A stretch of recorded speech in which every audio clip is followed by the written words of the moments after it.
Hi, Marianne Croce here from Small Biz Vantage and the creator of 3 Day Weekend System.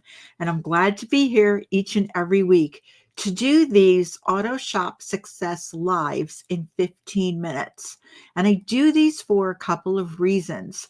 The first reason is for you to be able to shift your perspective or your vantage, if you will, of your business and really turn that into your competitive edge.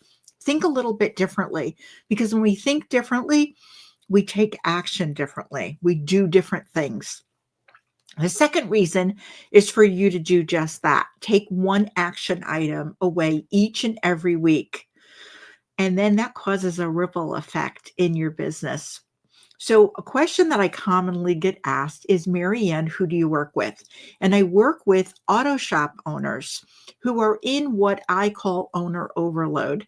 And they'll describe this to me when we get on a call as their business is consuming them.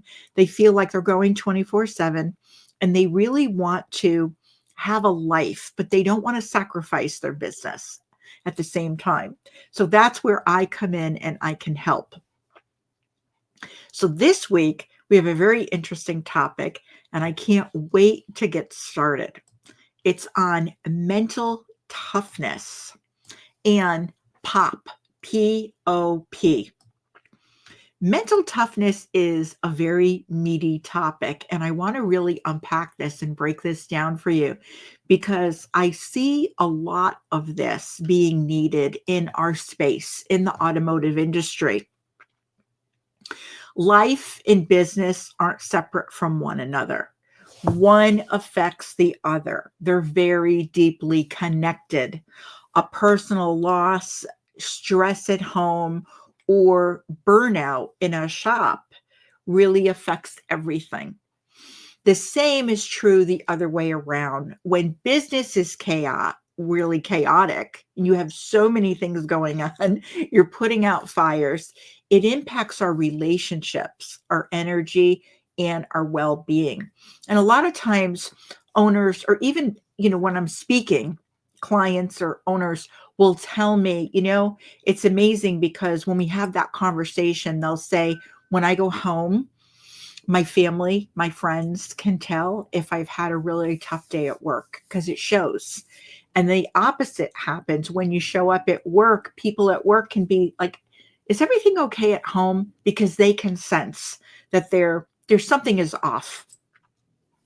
So one really does affect the other. And it's important to realize that no matter how we try to compartmentalize it or separate it, one does affect the other. So the question when we're going through this, the question is, how do you keep moving forward when things get tough? Because all of us, we go through tough stuff. It happens. And this isn't going to be a live on, me giving an example or you thinking what you're going through is harder than what someone else is going through, or what I've been through is harder. No, that's not what this is. Everyone has been through some tough stuff before.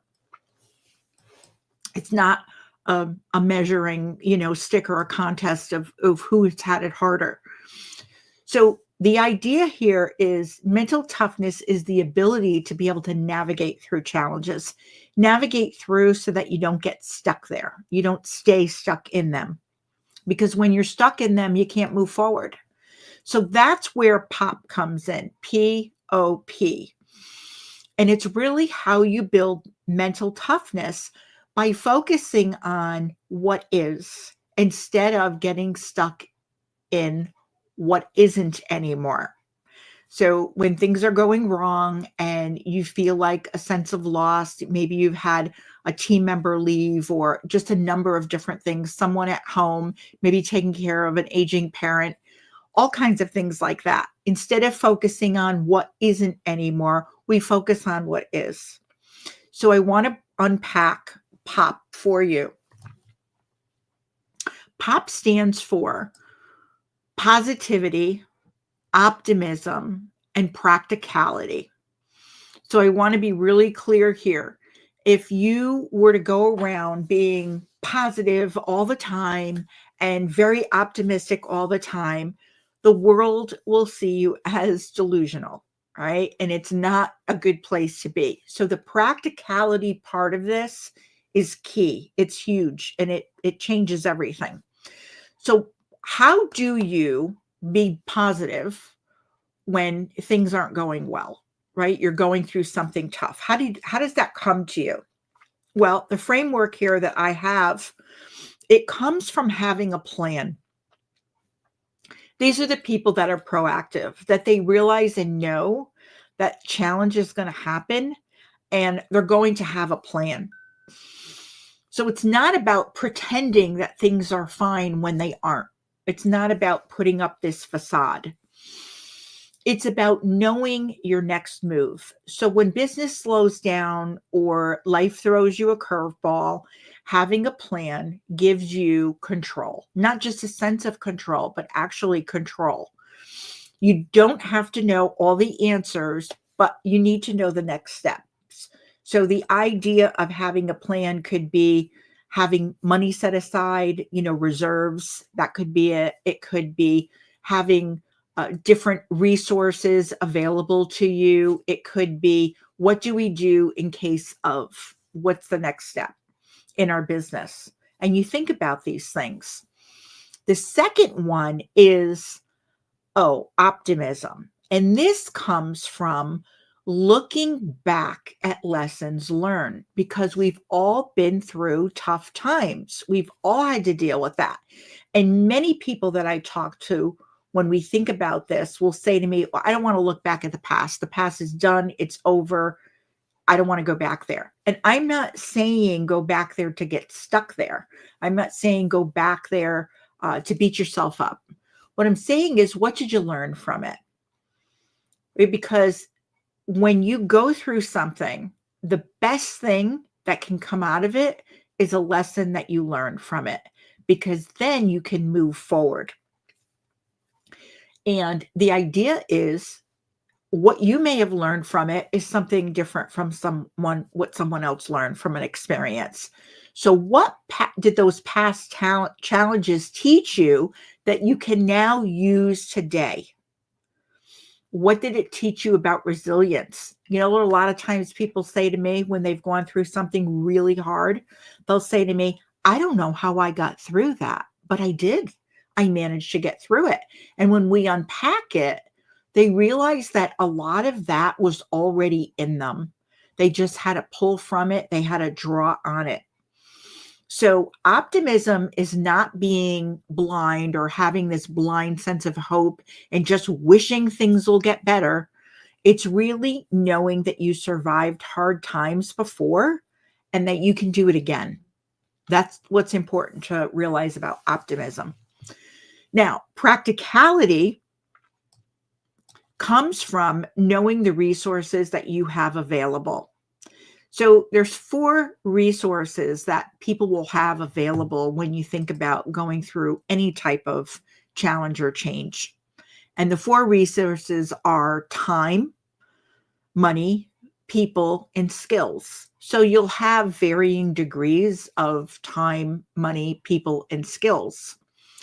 But these are really what are going to help you choose and take the action needed. Without practicality, again, the world will see you as delusional. If you only are positive and optimistic, but you never act, the thing is, nothing will change. You will stay stuck. So practicality is all about what you can do today with what you have.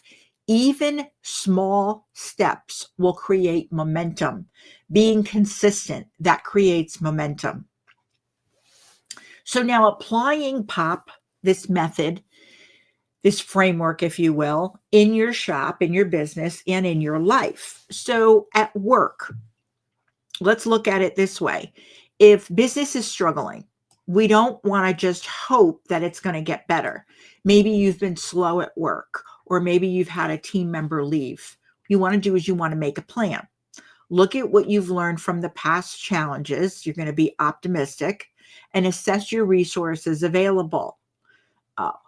going out and saying, okay, I have a list of customers, of clients in my database. Let's reach out to them.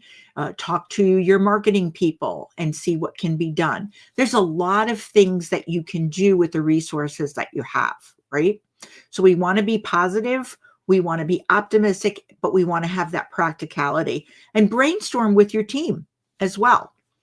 So questions that you want to ask yourself when we think about this, when we're talking about positivity, this is the part about having a plan. What's one step that I can take today to move forward? Instead of getting stuck in the frustration, focus on the plan, right? Even if it's just the next small step. Another example that just popped into my head was we have a problem getting parts. A lot of our suppliers, our vendors that we're using right now, they're having a hard time finding drivers. So I'm having a hard time with that. Okay, so come up with a plan of when you will actually go and get the part, depending on how long it'll take to get it, so it doesn't affect your workflow, and who's going to go. Who's going to be the first person to go? If that person's busy, who's going to be the second? Come up with a plan, set up the criteria, and get the team involved. Optimism, lessons from the past. Okay. When have I faced tough situations before? And what did I learn from it? That's the question that you want to ask yourself. Business and life always bring challenges. Look back and see what you've overcome, the past struggles that you've had, and what worked. In the end, instead of just saying, I got through it and I don't know how I got through it, what actually worked? And practicality, right? Using the resources that are available to you. The question is, what resources do I have now that I can use? What's in your toolbox? How much time do you have? Are you limited on time, but maybe you have more money? Are you limited on money, but you have more time? Do you have people on your team that can do things that you can't, or they're better at it than you are, right? Maybe give that job or assign that to them. What are the skill sets needed for the next step? And who has those? Are there skill sets that you have? Are there skill sets that you need to develop?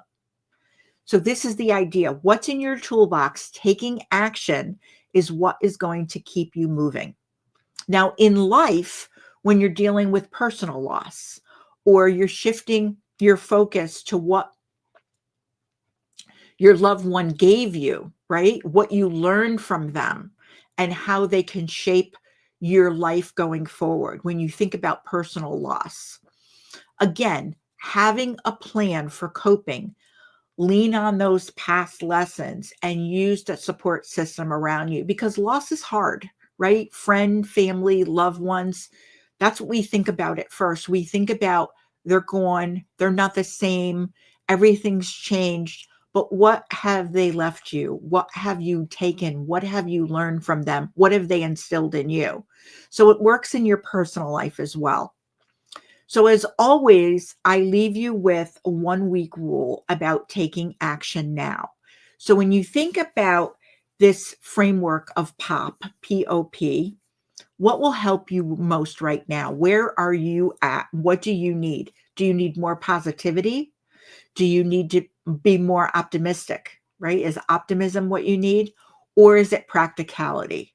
And how will you use it this week? Will you use it personally, professionally? How will it best work for you? And lastly, a pro thinking tip. Life and business won't be perfect. If you're waiting for everything to fall into place and everything to be, just perfect, and you're sailing, right? You're on easy street, you're sailing smoothly. You have to expect highs and lows. It's life and business aren't like that. They just don't happen that way. But here's the thing. If you embrace this POP framework, you'll always have a way forward and a framework that you could even share with others, because they'll see you practicing it and they'll want to use it themselves, whether it's at work, your team, even suppliers, vendors, or even in your personal life. You can share it with others. So that's it for this week's Auto Shop Success in 15 minutes. I'm glad that you were here. And if you have any comments, let me know. If you're watching on the replay and you want to put a comment in, I will respond to all of them. And if you find this valuable, please share it with another owner that you know that it can help. Again, thanks for being here and have an enjoyable week.